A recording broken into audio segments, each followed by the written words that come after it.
Hello dear student, welcome to my channel Hardik education world. आज का ये video class 10th science 2025 board exam के लिए सबसे ज़्यादा इंपॉर्टेंट है। जितने भी स्टूडेंट 2025 साइंस का बोर्ड एग्जाम का पेपर देने वाले हैं, तो आज का ये वीडियो लास्ट तक जरूर देखना, क्योंकि इस वीडियो में आपको साइंस के पूरे बुक के इंपॉर्टेंट क्वेश्चन बताने वाला हूँ। इस वीडियो में साइंस के बहुविकल्पीय प्रश्न, लघु उत्तरीय प्रश्न और दीर्घ उत्तरीय प्रश्न है। सब कुछ इस वीडियो में आपको बताने वाला हूँ। और साइंस का यह बहुत ही ज़्यादा महत्वपूर्ण वीडियो है, इसे ध्यान से देखना। और इस वीडियो को देखने के बाद आपका 70 में से 70 नंबर पक्का हो जाएगा। मतलब आपका बोर्ड एग्जाम में 70 में से 70 नंबर का पेपर करके आओगे। तो प्यारे विद्यार्थियों, वीडियो को स्टार्ट करते हैं। क्लास 10th है विज्ञान 2025 बोर्ड, 70 नंबर बिल्कुल पक्का बोर्ड एग पेपर में, यानी आपका 100% पक्का आएगा। और ये आपके बहुविकल्पीय प्रश्न है जो आपके बोर्ड परीक्षा में 20 नंबर के पूछे जाते हैं। तो इसमें फर्स्ट क्वेश्चन है कि कैल्शियम फास्फेट का रासायनिक सूत्र है। कैल्शियम फास्फेट का रासायनिक सूत्र है। ऑप्शन ए है CaPO3 का होल ट्वाइज, ऑप्शन बी है CaPO4, ऑप्शन सी है Ca3PO4 का होल ट्वाइज, ऑप्शन डी है CaP2O4। तो कैल्शियम फास्फेट का रासायनिक सूत्र है प्यारे विद्यार्थियों, आपका सही और राइट आंसर है ऑप्शन सी सही है, Ca3PO4 का होल ट्वाइज। नेक्स्ट है प्रश्न नंबर 2 है चिप्स की थैली में भरी जाने वाली गैस है। ऑप्शन ए है अमोनिया, ऑप्शन बी है नाइट्रोजन, ऑप्शन सी है कार्बन डाइऑक्साइड, ऑप्शन डी है सल्फर डाइऑक्साइड। तो प्यारे विद्यार्थियों, आपका सही और राइट आंसर है ऑप्शन बी सही है, नाइट्रोजन। यानी चिप्स की थैली में कौन सी गैस भरी जाती है? यानी नाइट्रोजन गैस। ये वेरी वेरी इंपॉर्टेंट क्वेश्चन है। नेक्स्ट है कि निम्नलिखित में से, प्रश्न नंबर 3, निम्नलिखित में से क्षार धातु है। ऑप्शन ए है Na, ऑप्शन बी है Fe, ऑप्शन सी है Mg और ऑप्शन डी है Au। तो निम्नलिखित में से क्षार धातु है। तो प्यारे विद्यार्थी, आपका सही और राइट आंसर है ऑप्शन ए सही है, Na। उसके बाद है प्रश्न नंबर 4 है अधातु है। यानी अधातु है। ऑप्शन ए है K, ऑप्शन बी है F, ऑप्शन सी है Al, ऑप्शन डी है Na। तो ए धातु है। तो प्यारे विद्यार्थियों, आपका सही और राइट आंसर है ऑप्शन बी सही है, एफ। प्रश्न नंबर 5 है कि निम्नलिखित में से असंतृप्त हाइड्रोकार्बन है। ऑप्शन ए है C2H6, ऑप्शन बी है C2H4, ऑप्शन सी है CH4, ऑप्शन डी है C3H8। तो निम्नलिखित में से असंतृप्त हाइड्रोकार्बन है। तो प्यारे विद्यार्थियों, आपका सही और राइट आंसर है ऑप्शन बी सही है, यानी C2HO4। तो प्यारे विद्यार्थियों, जितने मैं क्वेश्चन आपको बता रहा हूँ ये बोर्ड परीक्षा में कई बार पूछे जा चुके हैं और इस बार भी 100% पक्का बोर्ड एग्जाम में आएंगे। उसके बाद है प्रश्न नंबर 6 है, प्रश्न नंबर 6 के प्रोपेनल है। प्रश्न नंबर 6 प्रोपेनल है। ऑप्शन ए है C2H5O, ऑप्शन बी है C2H6O और ऑप्शन सी है C4H8O और ऑप्शन डी है C3H5O। तो प्रोपेनल है। तो प्यारे विद्यार्थियों, आपका सही राइट आंसर है ऑप्शन बी सही है, C2H6O। प्रश्न नंबर 7 है कि मनुष्य के हृदय में कोष्ठकों की संख्या होती है। वेरी वेरी इंपॉर्टेंट क्वेश्चन है। ऑप्शन ए है 1, ऑप्शन बी है 2, ऑप्शन सी 3, ऑप्शन डी है 4। तो प्यारे विद्यार्थियों, आपका राइट आंसर है ऑप्शन डी सही है, 4। यानी मनुष्य के हृदय में कोष्ठकों की संख्या होती है 4। प्रश्न नंबर 8 है यूरिया का निर्माण होता है। ये भी इंपॉर्टेंट क्वेश्चन है। यूरिया का निर्माण होता है। ऑप्शन ए यकृत में, ऑप्शन बी है वक्र में, ऑप्शन सी है वृषण में, ऑप्शन डी है अग्नाशय में। तो यूरिया का निर्माण होता है। प्यारे विद्यार्थियों, आपका सही और राइट आंसर है ऑप्शन ए सही है, यकृत में। प्रश्न नंबर 9 है मनुष्य में मेरुरज्जु से निकलने वाली तंत्रिकाएं होती हैं। ऑप्शन ए है 21 जोड़ी, ऑप्शन बी है 26 जोड़ी, ऑप्शन सी है 31 जोड़ी, ऑप्शन डी है 36 जोड़ी। तो प्यारे विद्यार्थियों, आपका सही और राइट आंसर है ऑप्शन सी सही है, 31 जोड़ी। प्रश्न नंबर 10 है कि किस हार्मोन की कमी से मधुमेह रोग हो जाता है। किस हार्मोन की कमी से मधुमेह रोग हो जाता है? ऑप्शन ए है इंसुलिन, ऑप्शन बी है गैस्ट्रिन, ऑप्शन सी है रिलैक्सिन, ऑप्शन डी है एस्ट्रोजन। तो किस हार्मोन की कमी से मधुमेह रोग हो जाता है? तो प्यारे विद्यार्थियों, आपका ऑप्शन ए सही है, इंसुलिन। उसके बाद है प्रश्न नंबर 11 है कि जाइगोट में गुणसूत्रों की संख्या होती है। ये भी आपका इंपॉर्टेंट क्वेश्चन है। ऑप्शन ए है 4x, ऑप्शन बी है 3x, ऑप्शन सी है 2x और ऑप्शन डी है x। तो जाइगोट में गुणसूत्रों की संख्या होती है। प्यारे विद्यार्थियों, आपका सही और राइट आंसर है ऑप्शन सी सही है, 2x।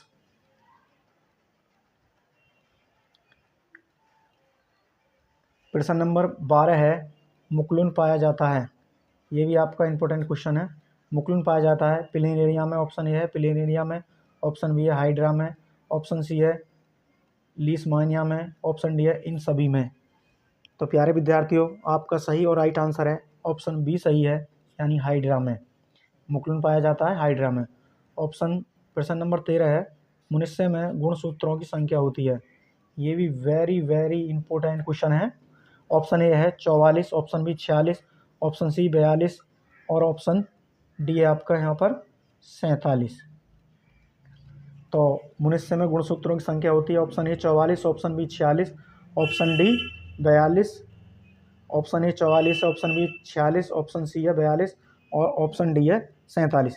तो प्यारे विद्यार्थियों, आपका सही और राइट आंसर है ऑप्शन बी सही है, यानी 46, यानी मनुष्य में गुणसूत्रों की संख्या होती है 46। प्रश्न नंबर 14 है कि किस दर्पण की फोकस दूरी एफ एवं वक्रता त्रिज्या आर के बीच संबंध है। वेरी वेरी इंपॉर्टेंट क्वेश्चन है। ऑप्शन ए है एफ बराबर आर, ऑप्शन बी है एफ बराबर आर प्लस 2 और ऑप्शन सी है एफ बराबर आर बटे 2, ऑप्शन डी है एफ बराबर 2r। तो प्यारे विद्यार्थियों, आपका सही और राइट आंसर है ऑप्शन सी सही है, एफ बराबर आर बटे 2। नेक्स्ट है प्रश्न नंबर 15 है किसका दृष्टि क्षेत्र सबसे अधिक होता है। ये भी वेरी वेरी इंपॉर्टेंट क्वेश्चन है। ऑप्शन ए है समतल दर्पण, ऑप्शन बी है उत्तल दर्पण, ऑप्शन सी है अवतल दर्पण और ऑप्शन डी है उत्तल लेंस।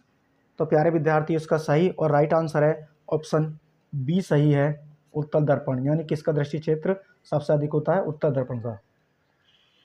प्रश्न नंबर 16 है कि स्वस्थ नेत्र के लिए दूरबिंदु स्थित होता है। ये वेरी वेरी इंपॉर्टेंट क्वेश्चन है प्यारे विद्यार्थियों। ऑप्शन ए है 25 सेंटीमीटर पर, ऑप्शन बी है 50 सेंटीमीटर पर, ऑप्शन सी है 100 सेंटीमीटर पर, ऑप्शन डी है अनंत पर। तो प्यारे विद्यार्थियों, आपका सही और राइट आंसर है ऑप्शन डी सही है, यानी अनंत पर। प्रश्न नंबर 17 है कि कांच का अपवर्तनांक अधिकतम होता है। ये वेरी वेरी इंपॉर्टेंट क्वेश्चन है। तो प्यारे विद्यार्थी, जितने भी क्वेश्चन हैं ये सब आपके बोर्ड एग्जाम में आए हुए क्वेश्चन है और वेरी वेरी इंपॉर्टेंट क्वेश्चन है। तो कुछ कांच का अपवर्तनांक अधिकतम होता है। ऑप्शन ए है लाल रंग के लिए, ऑप्शन बी है बैंगनी रंग के लिए, ऑप्शन सी है हरे रंग के लिए, ऑप्शन डी है पीले रंग के लिए। तो प्यारे विद्यार्थियों, आपका सही और राइट आंसर है ऑप्शन बी सही है, बैंगनी रंग के लिए, यानी कांच का अपवर्तनांक अधिकतम होता है बैंगनी रंग के लिए। प्रश्न नंबर 18 है कि एक अश्व शक्ति बराबर है। ये भी very very very important question है। ऑप्शन ए है 726 वाट, ऑप्शन बी है 736 वाट, ऑप्शन सी है 746 वाट, ऑप्शन डी है 756 वाट। तो प्यारे विद्यार्थियों, आपका सही आंसर है, यानी राइट आंसर है इसका ऑप्शन सी सही है, 746 वाट। नेक्स्ट क्वेश्चन है प्रश्न नंबर 18 है, यानी प्रश्न नंबर 19 है किसी धातु के तार में विद्युत धारा का प्रवाह होता है। ये भी इंपॉर्टेंट क्वेश्चन है। ऑप्शन ए मुक्त इलेक्ट्रॉनों के द्वारा, ऑप्शन बी है प्रोटॉनों के द्वारा, ऑप्शन सी है आयनों के द्वारा और ऑप्शन डी है न्यूट्रॉनों के द्वारा। तो प्यारे विद्यार्थियों, आपका सही राइट आंसर है ऑप्शन ए सही है, यानी मुक्त इलेक्ट्रॉनों के द्वारा। और प्रश्न नंबर 20 है, ये भी इंपॉर्टेंट क्वेश्चन है। 20 है ओम के नियम का सूत्र है। ऑप्शन ए है आई बराबर बी गुणा आर, ऑप्शन बी है आर बराबर बी गुणा आई, ऑप्शन सी है बी बराबर आई गुणा आर, ऑप्शन डी है इनमें से कोई नहीं। तो प्यारे विद्यार्थियों, आपका सही राइट आंसर है ऑप्शन सी सही है, वी बराबर आई गुणा आर। तो इस प्रकार मैंने प्यारे विद्यार्थियों आपको 20 बहुविकल्पीय क्वेश्चन बताएं। अब मैं आपको लघु उत्तरीय प्रश्न बताता हूं। क्वेश्चन इसमें फर्स्ट है समजातीय श्रेणी क्या है। उदाहरण के साथ समझाइए। ये वेरी वेरी इंपॉर्टेंट क्वेश्चन है। तो हेडिंग डालेंगे प्यारे विद्यार्थियों, समझा श्रेणी। आंसर इसका कार्बनिक यौगिकों का वह समूह जिनका सामान्य सूत्र एवं क्रियात्मक समूह एक जैसा होता है उसे समजातीय श्रेणी कहते हैं। यानी समजातीय श्रेणी कार्बनिक यौगिकों का वह समूह जिनका सामान्य सूत्र एवं क्रियात्मक समूह एक जैसा होता है उसे समजातीय श्रेणी कहते हैं। जैसे मेथेन CH4, एथेन CH2H5। उपयोग है इसके। फर्स्ट बिंदु है सभी सदस्यों को एक सामान्य सूत्र के द्वारा प्रकट कर सकते हैं, यानी प्रदर्शित कर सकते हैं। सभी सदस्यों को एक सामान्य सूत्र के द्वारा प्रकट या प्रदर्शित कर सकते हैं या निरूपित कर सकते हैं। उसके बाद है इसका हेडिंग दूसरा है समजातीय श्रेणी के सभी सदस्यों के अणुसूत्र में -CH2 का अंतर होता है। क्या होता है? -CH2 का अंतर होता है। समजातीय श्रेणी के सभी सदस्यों के अणुसूत्र में -CH2 का अंतर होता है। और इसका थर्ड बिंदु है कि समजातीय श्रेणी सभी सदस्यों का एक ही क्रियात्मक समूह होता है। यानी समजातीय श्रेणी के सभी सदस्यों का एक ही क्रियात्मक समूह होता है। क्वेश्चन नंबर सेकंड है, यानी प्रश्न नंबर 2 कि वियोजन अभिक्रिया किसे कहते हैं, एक उदाहरण भी दीजिए। यानी वियोजन अभिक्रिया किसे कहते हैं, एक उदाहरण भी दीजिए। तो प्यारे विद्यार्थियों हेडिंग डालेंगे वियोजन अभिक्रिया। क्या डालेंगे? वियोजन अभिक्रिया। आपको प्यारे विद्यार्थियों आपको बोर्ड की कॉपी में एग्जाम में इसी प्रकार लिखना है कि हेडिंग डालनी है वियोजन अभिक्रिया। ऐसी रासायनिक अभिक्रिया जिनमें कोई पदार्थ वियोजित होकर दो या दो से अधिक पदार्थ उत्पन्न करता है वह वियोजन अभिक्रिया कहलाती है। यानी वियोजन अभिक्रिया क्या है? ऐसी रासायनिक अभिक्रिया जिसमें कोई पदार्थ वियोजित होकर दो या दो से अधिक पदार्थ उत्पन्न करता है वह वियोजन अभिक्रिया कहलाती है। जैसे यानी उदाहरण है NH4Cl को गर्म या ठंडा करने पर NH3 + HCl बनता है। यानी NH4Cl क्या है? अमोनियम क्लोराइड, और NH3 है अमोनिया, और HCl है हाइड्रोजन क्लोराइड। तो क्या बनता है? अमोनियम क्लोराइड को गर्म करने या ठंडा करने पर NH3 अमोनिया और HCl हाइड्रोजन क्लोराइड। और नेक्स्ट क्वेश्चन है प्रश्न नंबर 3 है, सभी इंपोर्टेंट क्वेश्चन है। स्वपोषी पोषण क्या है? ये भी आपका वेरी वेरी इंपॉर्टेंट क्वेश्चन है। प्रश्न नंबर 3 है, यानी स्वपोषी पोषण क्या है, उदाहरण देकर समझाइए।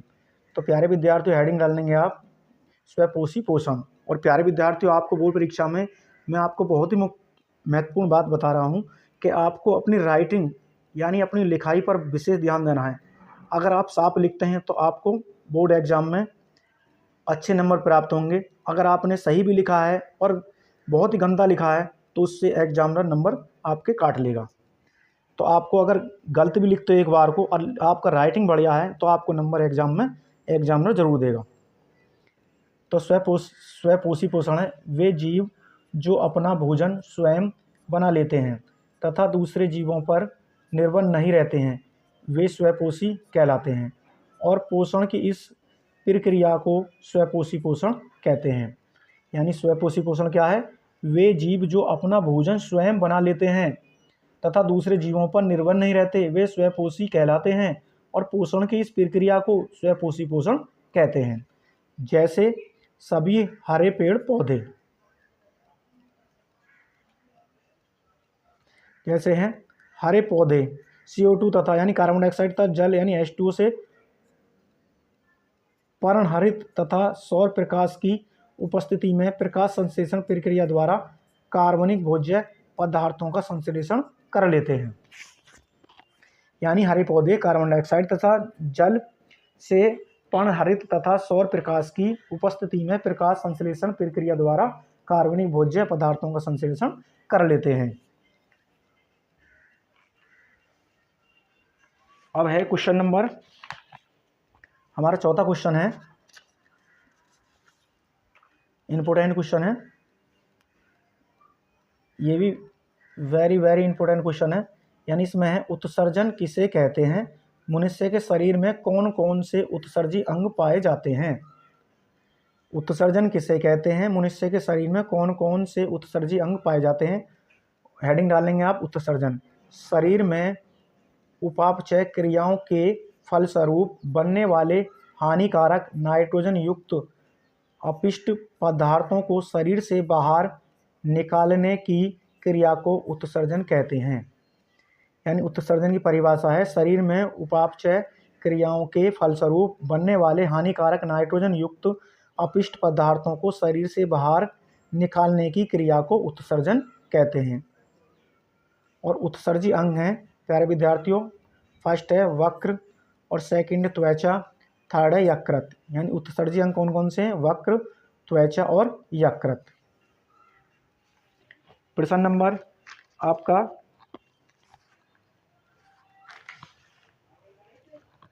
5वां है,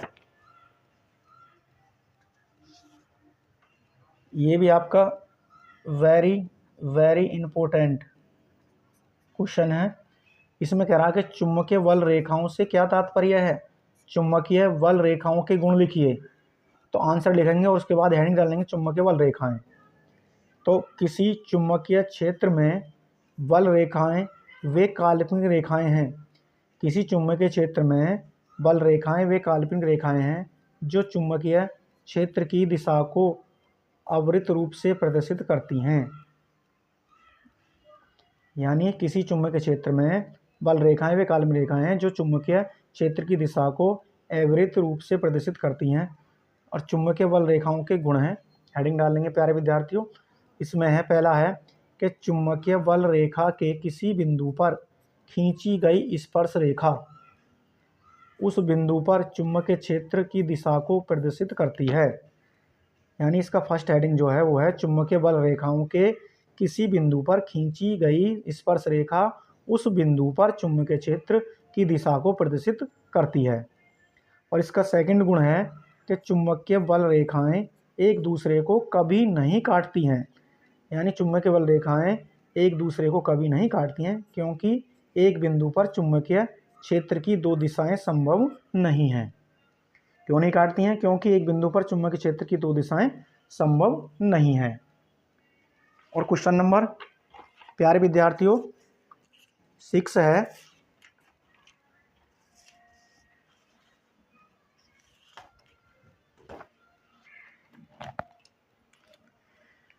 इसमें यह अंकित क्वेश्चन दे रखा है। इसमें कह रहा अनंत लंबाई के ऋजुरेखीय चालक में 5 एम्पियर अनंत लंबाई के ऋजुरेखीय चालक में 5 एम्पियर की धारा प्रवाहित हो रही है। चालक से 10 सेंटीमीटर दूर स्थित बिंदु पर उत्पन्न चुंबकीय क्षेत्र की तीव्रता की गणना कीजिए। तो प्यारे विद्यार्थी क्वेश्चन को हल करते हैं।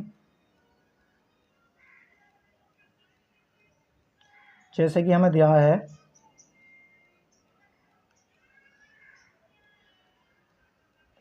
इसमें दे रखी है ऋजुरेखीय चालक में 5 एम्पियर, यानी धारा दे रखी है, यानी आई बराबर दे रखा हूं मैं 5 एम्पियर।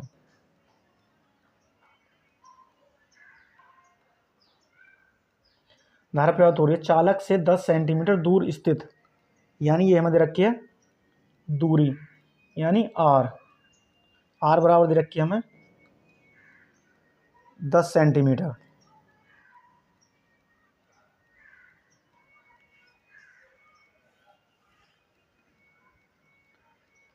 तो दूर स्थित बिंदु पर उत्पन्न चुंबकीय क्षेत्र की तीव्रता की गणना कीजिए। और चुंबकीय क्षेत्र यानी हमें क्या ज्ञात करना? V ज्ञात करना है। तो प्यारे विद्यार्थी सूत्र है हमारा,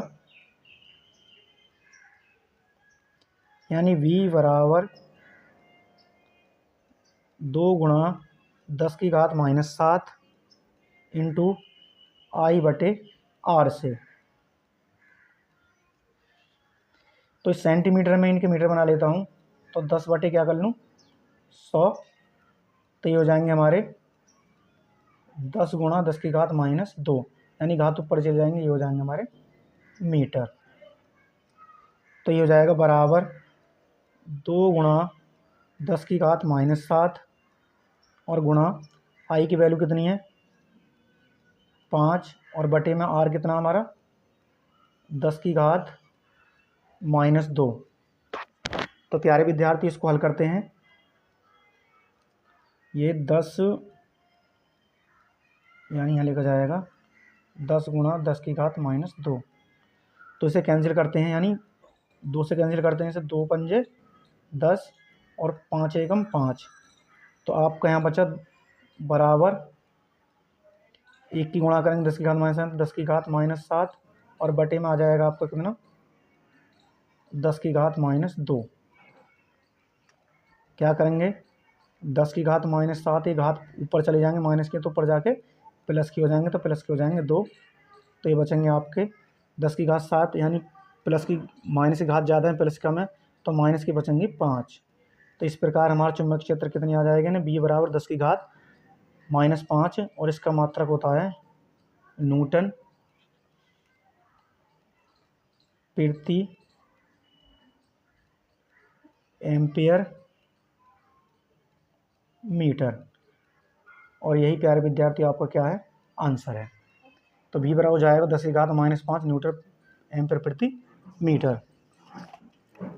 तो प्यारे विद्यार्थियों, आज का वीडियो आपको कैसा लगा कमेंट्स बॉक्स में ज़रूर बताना, और वीडियो को ज़्यादा से ज़्यादा अपने दोस्तों को शेयर कर दीजिएगा, और चैनल पर नए हैं तो चैनल को सब्सक्राइब कर लेना।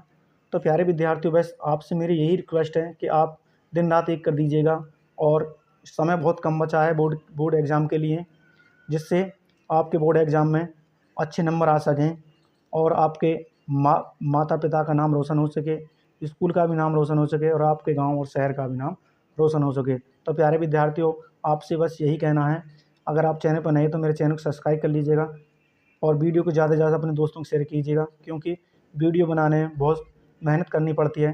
तो प्यारे विद्यार्थियों, हमें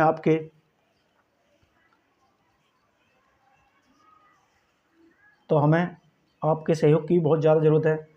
तो प्यारे विद्यार्थियों, अगर वीडियो पसंद आए तो वीडियो को लाइक कर दीजिएगा। तो फिर मिलते हैं एक और नए वीडियो के साथ, तब तक के लिए जय हिंद, जय भारत।